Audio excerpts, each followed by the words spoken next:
예수님의 죽음으로 인해서 그 놀란 가슴 진정시킬 틈도 없고 그 큰 슬픔으로 인해서 눈에 눈물이 채 마르기도 전에 저 지평선 넘어 부활의 아침이 밝아오고 있었습니다.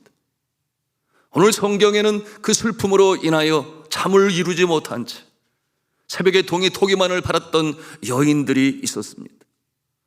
왜냐하면 이 여인들은 그처럼 예수 그리스도를 사랑하고 또한 존경했었던 여인들이었는데, 날이 밝기만을 기다렸다고 하는 것은 다시금 예수님을 보고 싶어서 예수님이 계신 무덤을 찾아가서 그 몸에 향유를 붓고자 하였습니다. 정성으로 준비한 향유를 예수님의 몸에 부어야 하는데, 여러분, 그 당시 풍습에 의하면 이 안식일에는 죽은 자의 몸에 향유를 부을 수가 없었어요. 그러므로 안식 후 첫날을 그렇게 기다렸던 것입니다.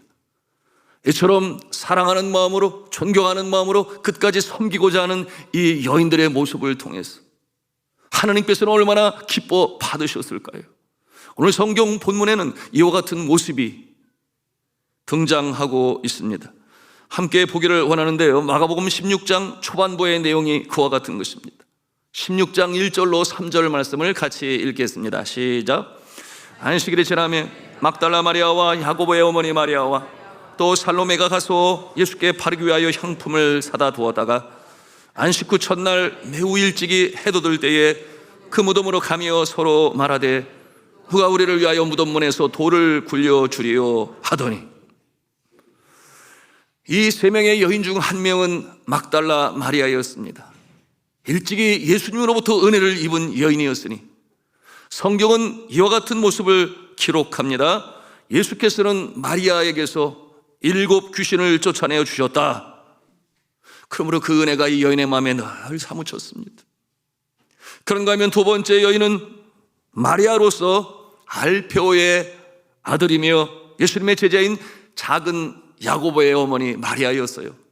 이 여인은 자신의 아들 야고보를 예수님의 제자로 맡겼습니다. 여인은 예수님을 사랑하며 존경하며 예수님의 사역을 끝까지처럼 수종 들고 섬겼던 참으로 귀한 여인이었어요.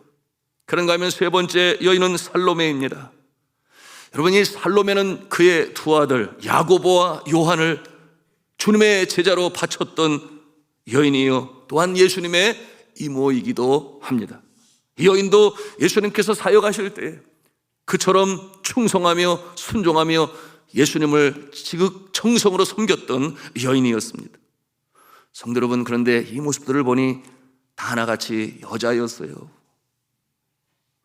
그러나 여자였기 때문에 예수님의 다른 제자들보다 더 주를 덜 섬겼는가, 믿음이 없었는가? 아니었습니다. 예수님의 제자들이 요한을 제외한 모두가 예수님의 십자가에 달리는 그 모습에 경악하여 도망쳤지만, 그러나 이 여인들은 그러지 아니했어요. 주를 섬기고 사랑함에 있어서 오히려 이 제자들을 능가했던 여인들이었습니다. 여러분, 그들은 바로 예수 그리스도의 임종을 슬퍼하며 그 임종의 모습을 지켜보았던 여인이었어요. 마가복음 15장 40절 41절 말씀, 성경 말씀을 함께 보시겠습니다. 읽습니다. 시작. 멀리서 바라보는 여자들도 있었는데 그 중에 막달라 마리아와 또 작은 야고보와 요셉의 어머니 마리아와 또 살로메가 있었으니, 이들은 예수께서 갈릴리에 계실 때에 따르며 섬기던 자들이요, 또 이외에 예수와 함께 예루살렘에 올라온 여자들도 많이 있었더라. 아멘. 독일의 저명한 신학자인 몰트만은 그의 저서 예수 그리스도의 길에서 이 여인들에 대해서 뭐라고 평가하였는가? 이 여인들은 진정한 디아코인의 심볼이었다 그랬어요. 그게 무슨 말인가 하면 이 여인들은 주를 섬김에 있어서 모델이었다, 그렇게 평가를 내렸습니다. 결국 이 여인들은 인류 역사상 처음으로 그 첫 부활의 아침에 그 빈 무덤 안에서 인류 역사상 처음으로 기쁜 소식을 듣게 됩니다. 흰 옷을 입은 청년의 모습으로 등장한 천사들로부터 듣게 되는 소식, 오늘 마가복음 16장 6절의 말씀이에요. 같이 한 음성으로 읽습니다. 시작. 청년이 이르되 놀라지 말라, 너희가 십자가에 못 박히신 나사렛 예수를 찾는구나. 그가 살아나셨고 여기 계시지 아니하니라. 보라, 그를 두었던 곳이니라. 아멘. 그가 살아나셨고 여기 계시지 아니하시니라. 사랑하는 성도 여러분, 우리 예수 그리스도께서는 죽음을 이기시고 부활하셨습니다. 믿으시면 아멘 하십시다. 우리 한번 큰 소리로 그렇게 선포를 하겠습니다. 죽음에서 예수님 부활하셨습니다. 죽음에서 예수님 부활하셨습니다. 한 번 더 하겠습니다. 죽음에서 예수님 부활하셨습니다. 믿으시면 아멘 하십시다. 그렇습니다.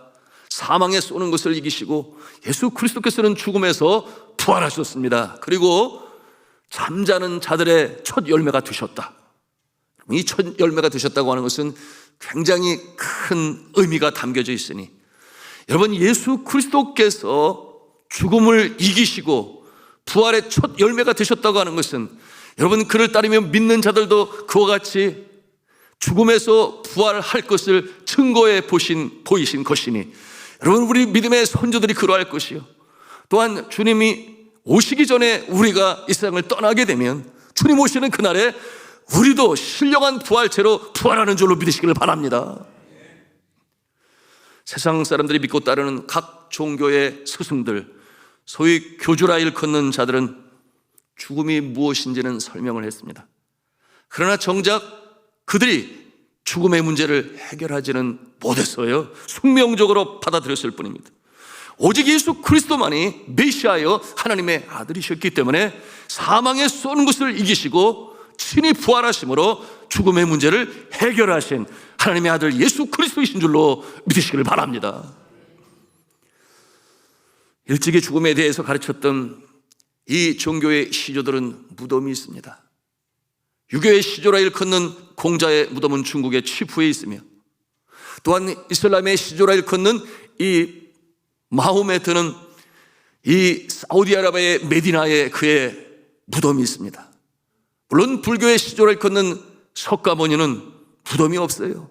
왜냐하면 사라 상수라 나래 아래서 열반을 하였기 때문에 화장되었으므로 그 무덤이 없어요. 그럼에도 불구하고 오늘날 많은 사람들이 그곳이 바로 그 자리다 생각하여 성지순례의 기본 코스가 되었습니다. 그런데 말씀드리고자 하는 이 중요한 요점은 세상 그 어느 누구도 죽음을 물리치고 영원히 살 수 있다고 하는 것은 증명한 자가 없다고 하는 것이에요. 그런데 오직 예수 그리스도만이 빈 무덤을 남겨두셨으니 그 차디찬 돌무덤에서 친히 부활하셔서 이처럼 죽음의 문제를 해결하시고 죽음에서 살아나시는 그 증거를 보여주셨으니 오직 예수 그리스도만이 하나님의 아들이시여 죽음의 문제를 해결하신 놀라우신 메시아여 그리스도이신 줄로 믿으시기를 바랍니다. 그 영광의 날 부활의 새벽, 이 여인들은 빈 무덤을 보게 되었습니다. 그 중에 막달라 마리아는 부활하신 예수 그리스도를 만나는 최초의 사람이 됩니다. 얼마나 놀랍고 영광스러운 일이겠어요. 어떻게 이 영광이 이 여인들에게 오게 되었는가?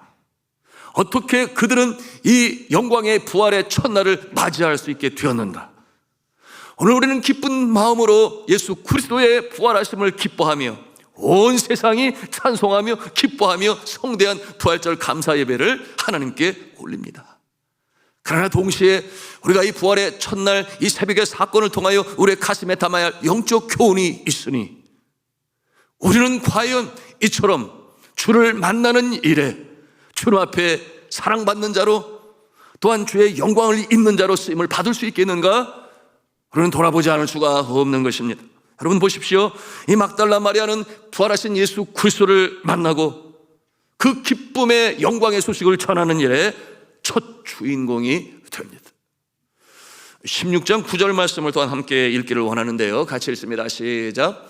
예수께서 안식 후 첫날 이른 아침에 살아나시고 전에 7 귀신을 쫓아내어 주신 막달라 마리아에게 먼저 보이시니, 같은 내용을 기록한 이 사도 요한은 이 장면에 대하여 예수 그리스도께서 친히 이 막달라 마리아의 이름을 부르며 그 눈물 가운데 있는 마리아를 만나셨다, 그렇게 기록하고 있습니다. 그럼 한번 상상해 보십시오. 이 마리아가 얼마나 놀랐을까요? 이 마리아가 또한 이 부활하신 예수 그리스도를 만남으로 얼마나 큰 힘과 용기를 얻었을까요? 그러므로 그처럼 그 기쁜 소식을 듣고 다른 박질로 제자들에 가서 예수 그리스도께서 부활하셨습니다, 이 소식을 전할 수 있었던 것 아니겠습니까? 안식 후 첫날 미명의 새벽에 벌어진 이 사건을 보면서, 그렇습니다, 우리가 믿음으로 바라보며 함께 기뻐하고 찬송 올립니다, 경배를 드립니다. 세상 모든 믿음의 사람들이 이처럼 기쁜 날, 축제의 날로 오늘을 보냅니다. 동시에 우리가 간과할 수 없는 이 귀한 영적 교훈, 나는 주님을 만날 수 있는가? 특별히 부활하신 주님을 인격적으로 만날 수 있는가? 그러므로 그 영광, 그 감동, 그 능력을 가지고 오늘 이 시대를 이겨나며 살아갈 수가 있는가? 여러분, 이것이 이 새벽에 함께 얻고자 하는 영적 교훈인 것입니다. 여러분, 21세기 얼마나 바쁘게 살아갑니까? 누구나 다 바빠요. 여러분, 오늘날 과거의 모습과는 너무나 다른 모습으로 살아갑니다. 그것이 우리에게 행복을 보장해 줄 것이라고. 그런가 하면 그것이 결국 이 세상에 서바이벌 할 수 있는 하나의 방편이다 여겨 그렇게 분주하지만, 정작 오늘 이 여인들의 모습을 통해서 우리가 보는 것은 과연 주님을 위하여 우리는 시간을 준비해 놓았는가? 나와 주님과의 깊은 영적 교감과 교제를 나누기 위하여 그 어떤 일보다 우선적으로 주님과의 만남, 주님과의 교제, 주님과 함께하는 시간으로 우선순위를 두었는가? 우리는 돌아볼 수 있어야 하겠습니다. 여러분, 그러므로 이 믿음의 사람으로 우리는 얼마나 주님을 사랑하는가? 우리는 얼마나 주님과의 영적 교제를 사모하는가? 내가 주님과 함께 있음으로 말미암아 주께서 우리에게 주시는 그 은혜와 사랑을 덧입기를 얼마나 바라고 소원하여 그렇게 시간을 내고 드리며 또한 그 은혜를 가지고 실천하며 살아가는가? 이와 같은 질문을 이 새벽에 함께 나누고자 하는 것입니다. 저는 과거 2003년도에 미국에서 유학하며 공부할 기회가 있었어요. 저명한 교수님들로부터 귀한 가르침을 받고 서구 신학이 추구하는 이 논리에 대해서, 아주 이 철저한 논리의 이 합리적인 사고방식에 대해서도 배울 수 있었으니 정말 감사하고 좋은 시간이었습니다. 그러나 영적인 면에서는 그야말로 완전 영적 이 영양실조에 걸려 있었습니다. 제가 주의 종이 된 이후로 그때처럼 영적으로 빼빼 마른 적도 없었습니다. 기도는 했지요. 그러나 그 기도는 오로지 나라고 하는 울타리를 넘어서지 못했어요. 기도란 그저 학점을 잘 따고, 그러므로 학위를 잘 받고, 그것밖에 없었습니다. 그러니 나의 지혜와 나의 건강을 위한 것이었어요. 공부의 압박에 못 이겼어. 주님과의 교제의 시간은 뒷전이었습니다. 영혼을 사랑하는 아버지의 마음이 사라졌습니다. 주 관심사는 주님의 마음을 추구하는 것이 아니라 그저 내 눈앞에 있는 공부, 당장 살아가야 할 이 삶의 일들이 우선순위가 되어 성취가 돼요. 여러분, 제 영혼은 빼빼 말라가게 되었으니, 여러분, 선교지 그 여러 가지 예상치 못한 일들이 벌어지는 가운데서도 주 앞에 기도함으로 주님이 나와 함께 하신다는 이 풍성함이 있었는데, 그와 같은 교제의 시간이 너무나 부족했어요.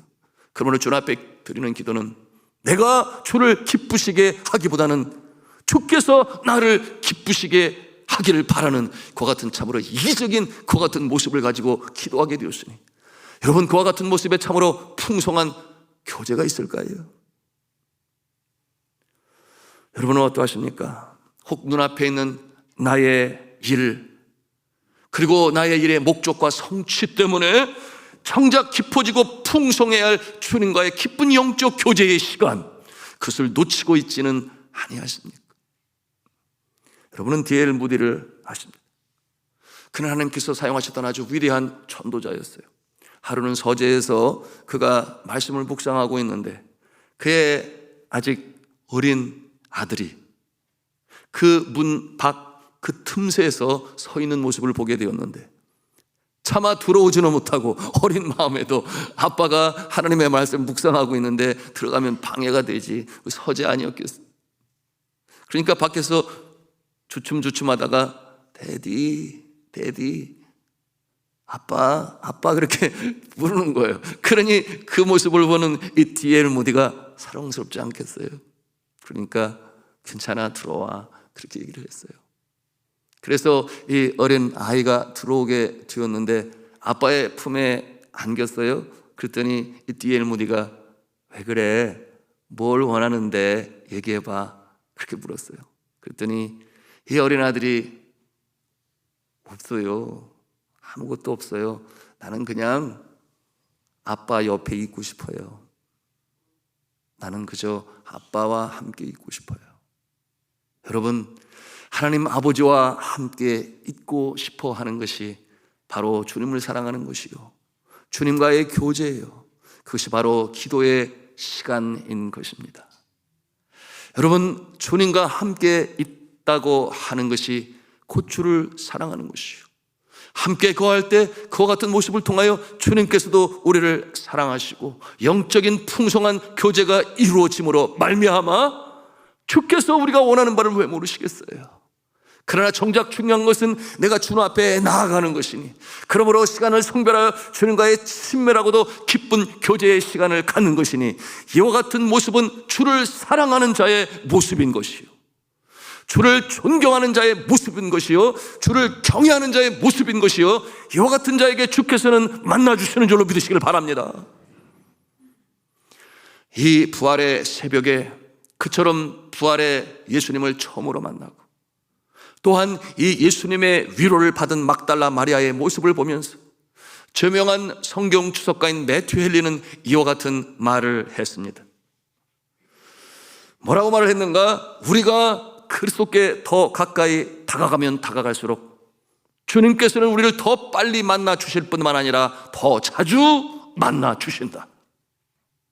이것이 바로 주님을 사랑하는 자에게 나타나는 하나님의 놀라운 풍성한 은혜의 역사가 되는 것이니, 여러분, 이와 같은 모습을 인하여 성경은 우리에게 권면하고 있습니다. 잠언서 8장 17절의 말씀인데요, 우리 한번 같이 마음에 담기를 원합니다. 같이 읽습니다. 시작. 나를 사랑하는 자들이 나의 사랑을 입으며 나를 간절히 찾는 자가 나를 만날 것이니라. 아멘. 나를 사랑하는 자가 나의 사랑을 입을 것이며 나를 간절히 찾는 자가 나를 만날 것이니라. 여러분, 오늘 이 기쁜 부활, 이 새벽 예배를 드리면서 우리의 심령 가운데 간절히 주님 앞에 드려야 할 우리의 결단과 다짐은 무엇입니까? 내가 주를 사랑합니다. 내가 주님과의 교제의 시간을 어떠한 경우에라도 양보하지 아니하겠습니다. 그러므로 막달라 마리아와 같이, 여인들과 같이 부활의 그 새벽을 맞이하고 또한 예수님의 위로를 받았던 막달라 마리아와 같이 주님과 더불어 친밀한 그리고 깊은 영적 교제를 통하여 주와 더불어 동행하며 주님의 주시는 은혜를 가지고 이 광야와 같은 세상을 이겨나가시는 저와 여러분 되시기를 주님의 이름으로 축원합니다. 특별히 하나님께서 주시는 그 안식의 밤이 지나고 동력의 여명이 돌 때 새롭게 출발하는 그 시간에 주님을 만나시기를 바랍니다. 주여, 이 하루도 주님께서 동행하여 주시고 어디에 가든지 누구를 만나든지 무엇을 하든지 주님께서 나의 동행자가 되주셔서 주의 마음을 깨달아 알게 하시고 주님이 주시는 지혜를 가지고 어떠한 상황 가운데서도 주님과 더불어 동행함으로 주의 지혜로 주의 능력으로 살아가는 승리로운 한날 되게 하여 주옵소서. 여러분이 부활의 이 첫 새벽의 감동의 역사가 매일매일 언제까지? 우리가 이 세상을 떠나는 그날까지, 또는 주님께서 이 세상 오시는 그날까지 주님과의 이 깊은 영적 교감, 만남, 그리고 이 친밀한 교제가 지속적으로 유지되셔서 복된 인생이요, 승리로운 인생이요, 부활의 영광으로 살아가는 저와 여러분 다 되시기를 주님의 이름으로 축원합니다.